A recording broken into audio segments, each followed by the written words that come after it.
Hey there, I'm Mike, and today I'm going to show you how to make adjustments to your PQ joystick. To make these adjustments, you're going to need these tools: a Phillips screwdriver, a small flat blade screwdriver, and a 9/16 wrench. If your Elliott model has a PQ joystick, the steps in this video are going to help you make any necessary adjustments. Before we get started, please make sure you read and understand and obey the manufacturer's instructions and safety rules, your employer's safety rules and worksite regulations, and all applicable governmental regulations. You also ought to make sure you have the appropriate tools, lifting equipment, and a suitable workshop. Finally, feel free to pause this video at any time to make sure that you're doing each step safely and correctly. Alright, the first thing you're going to need to do is to remove the boom cable cannon plug and the foot switch plug from the bottom of the upper control box. Next, use the 9/16 wrench to remove the 4 bolts holding the box to the platform. After removing these 4 bolts, you're going to want to grab your Phillips head screwdriver and remove the base of the control box from the platform. Next, you'll reconnect the boom cable cannon plug and foot switch plug to the bottom of the upper control box.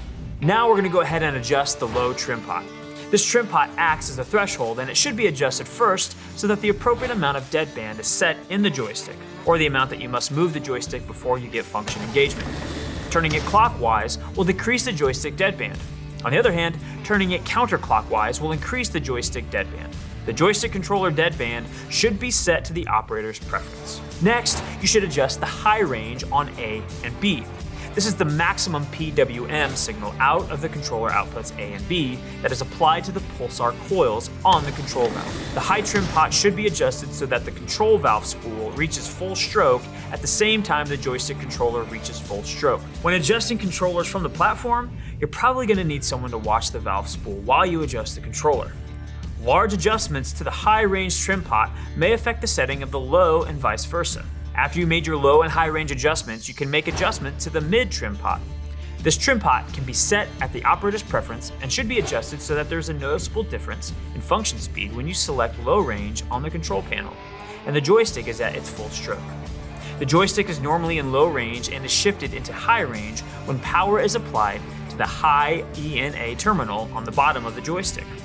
Ramp is also a trim pot that you set to the operator's preference.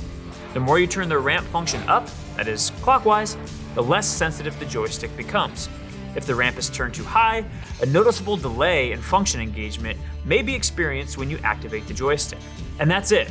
After all these adjustments have been made and the machine operates properly, reassemble the box and remount it to the platform. Now that you've gotten your PQ joystick adjusted, you should be up and running. If you need more help, don't hesitate to reach out to one of our service techs at 531-772-0829. And make sure you check out all of our other technical support videos at elliotequip.com.